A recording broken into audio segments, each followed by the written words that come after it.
people to veer off into anything, which that Yes. covers. So it's pretty simple so that's the Facebook group and the YouTube channel. And then I started doing the YouTube content a couple weeks later. So, and I do different formats too. I've experimented with some shorts and some things like that. Not apparel wise, YouTube shorts. Nobody wants to see my legs on video. So YouTube shorts.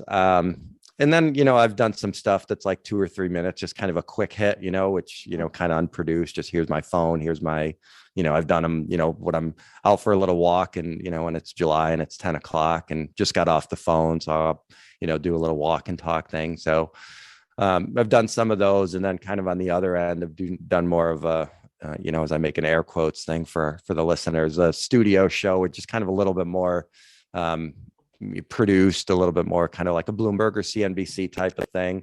So I want to kind of, feel out what works. And actually, I kind of hope everything works a little bit because I want to meet people where they are. If they want to watch an 8-minute video on mutual funds, that's fine. If they want to watch a once a month weekly show that's 22 minutes, that's cool. If they want to watch some shorts or whatever, that's good too. So different formats, different backgrounds, different, sometimes I suit up, sometimes I'm in a t-shirt or whatever. So you want to kind of people to get the full spectrum of who you are and connect with different people.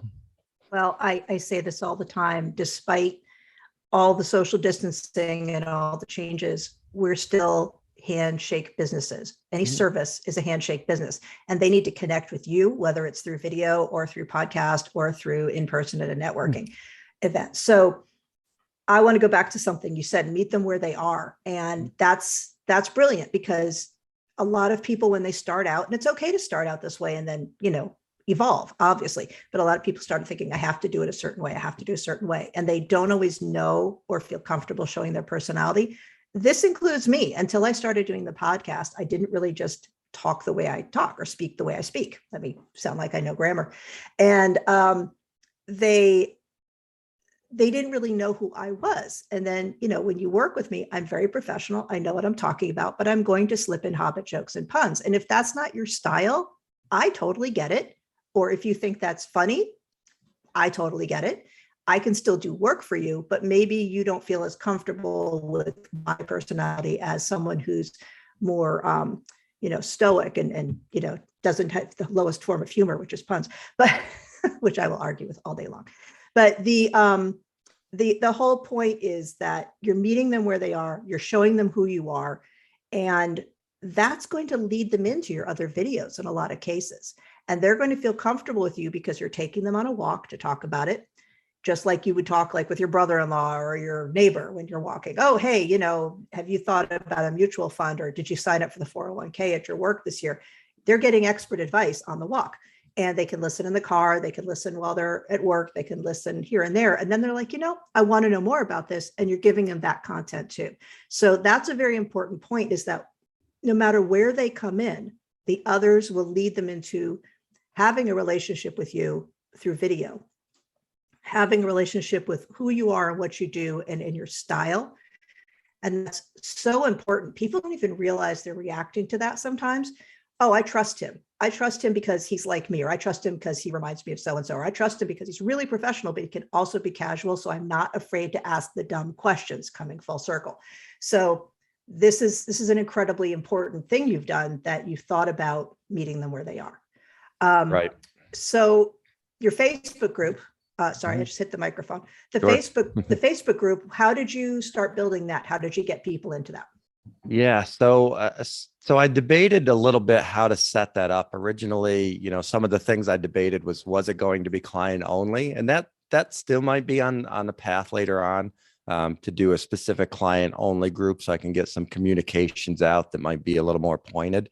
But again, it was the same sort of thing of like, all right, let me start this thing. Let me leave it open. Let me get as many people as possible in there. And, I'm going to get spammers and all that kind of stuff who eventually have to get kicked out or blocked. But, let me just open this thing up and see what happens. I know some other advisors have had success with groups and done different things. Some of them have blocked other advisors from the group and things like that, which I don't do, because if somebody asks a question at 9 o'clock in the morning and they want an answer by noon and I'm busy and there's another advisor in there who can answer the question, then by all means do it. So I don't necessarily look at that as a lead generation thing, or I'm not expecting it to be instantaneous. Like, wow, this guy has a Facebook group. Let me call him and meet with him or something like that. It's again, it's just another way to get your content out there, do some different things. You can do some surveys, you can do some lives, you can do all that kind of stuff. So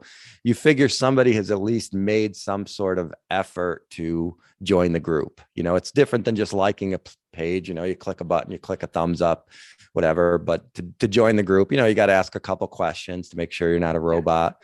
They've raised their hand. And said, Mhm. I want to know more from you. Right. Yeah. Yep. And then it kind of grows from there. It comes up and people suggested things based on what they're interested in, or, a couple other groups from other advisors have said, hey, check this guy's group out too. So for example, I know a couple other advisors, one works more on the tax side, even though we have very similar business structures. He's a solo advisor, fee structure. He's a little bit more on the tax side. So some of his content is tax related, which is great because I'll share his videos to my group. And then sometimes mine's a little bit more investment oriented or workplace retirement account. So he'll share mine. I've got another guy, again, similar structure, who's in the Midwest and he focuses on government employees. When I get a question on that, I can say, hey, check out this group. And, so kind of the circle of that kind of stuff helps grow the group. So, my goal was to get 1,000 in the first year. We're at about 1,600 and we're, 7 months in. Similar on the YouTube side, we're at about 1,200 subscribers there. So, happy with the growth there. I think there's a lot more I can do, specifically on the YouTube side. But we'll kind of see where it takes us. Yeah, see, that's great goals. I mean, 1,000 is a great goal to start, and you've obviously blown that away. So that's wonderful. And I agree with you. Having a referral network, letting your competitors in can be good or bad. It depends on the industry, it depends on who you are, and it depends on the people coming in and what they're saying. If they're criticizing you, no, that's not what we're here for. You can be here if you don't start criticizing what I do, trying to steal people. But if they're getting value from you, and somebody else answers a question, they're not going to suddenly be like, oh, well, I'm not going to call Brian. They might join their group too, but that's a personal thing. And I think it can work. It can work both ways. And having those referrals of people who do things differently than you or have a different audience is a fantastic value add in that group. Right. So I think most people, in a lot of professions, the idea is it's not you win, I lose proposition type of thing. So I think the numbers are in our industry only, less than 10% of the population is working with an advisor, so we're not competing over the 10% that is. To some extent we are, but we're trying to get our message out to the other 90. That's, our competition isn't other advisors. It's inertia of, if I'm helping the bakery with 5 employees down the road start a 401k plan, my competition isn't other advisors, because most advisors don't want that kind of business anyway. But the competition is just time getting in there, setting the meeting, or the inertia of it not being a priority. It's not, I've 3 proposals on the table from 3 different advisors and you're the best. That's not the competition. So.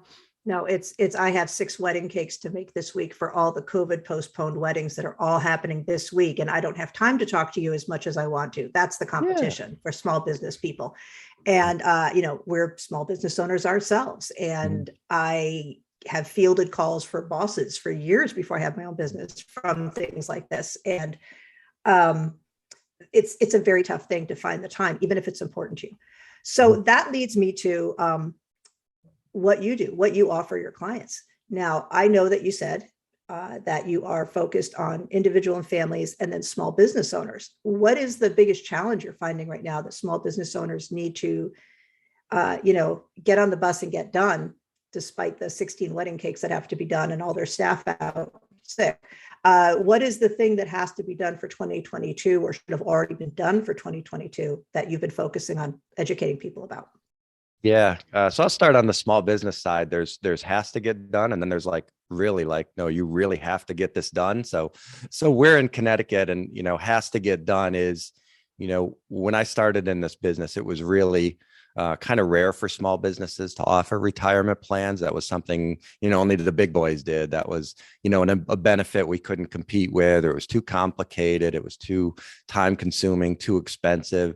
All those barriers have been broken down, in my opinion. Some of it's, we get on the government and the IRS, obviously for good reasons sometimes, but they've done a lot as far as promoting tax credits to help small businesses start these plans, because they recognize it's an investment too, right? They don't want a bunch of people who are 70 years old with no money. That's a huge burden to the government. So they're smart enough to understand, like, hey, we got to get these small businesses going.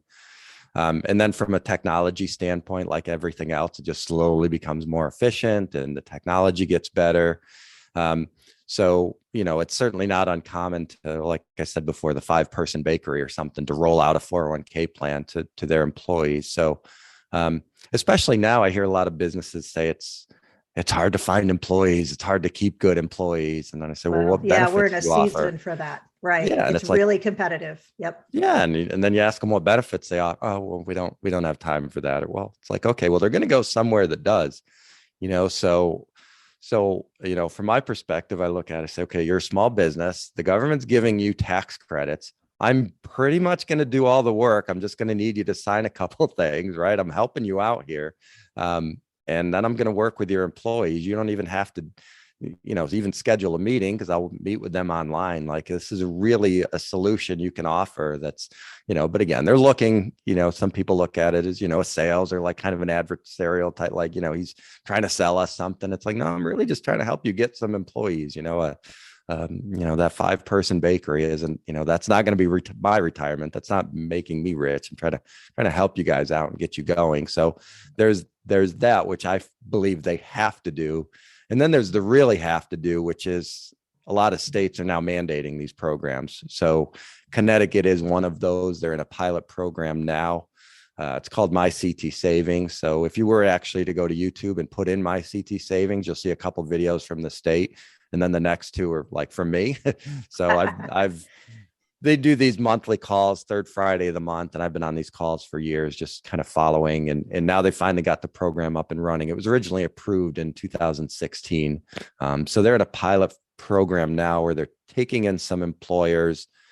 So basically the idea is you have to start a retirement program for your employees, or you're going to be forced into the state program, or you're going to have to pay a fine. So those are your 3 options. So the fine really isn't an option. So it's just a matter of, do you want the state of Connecticut running your retirement plan, or do you want to set something up yourself that has a little bit more flexibility and you can, work with a local advisor and things like that. So there's some other states who've rolled out programs already. Cal Savers in California, Oregon Saves in Oregon, very original names that they come up with. Illinois Saves. They're not in branding. They're not into branding. Trust me. Yeah. So, yeah, my myctsavings.com. That's our one here, and I'm not going to beat up on the state and say it's a terrible program and all this kind of stuff, but it's, it is a government program and it's pretty rigid. It's an IRA program. So the limits are lower, the eligibility is lower. So, there's some features where I would say most people should probably be doing a plan on their own, and not doing the state's program, but it's certainly not the worst thing in the world, and it's better than nothing. So, so that's something that they haven't done the deadlines yet as far as the mandate, like you've got to have a plan by this date. What the other states have done is they've said, okay, over 100 employees, you got to have one by July 1st, over 50 employees by, September 1st or whatever. So they'll go down the line there and they'll start with the bigger companies. But it's, I look at it as a good thing. I don't look at the state as competition. It's just starting the conversation, and, if a business does, or if they're in a position where the state program is best for them, then that's great. I can help them set it up and whatever. I'm not going to force them into something that's not right for them. You don't want unhappy clients or clients who are going to cancel something or not feel like they're forced into something. So no, you don't ever do that. So let me just before we go any further with that, it begs a question, and I hear what you're saying, that the state is going to be rigid, the state's going to have lower limits and lower, but you got less options, and no one's coming out to explain it to your people for you. No one's going to be like sitting in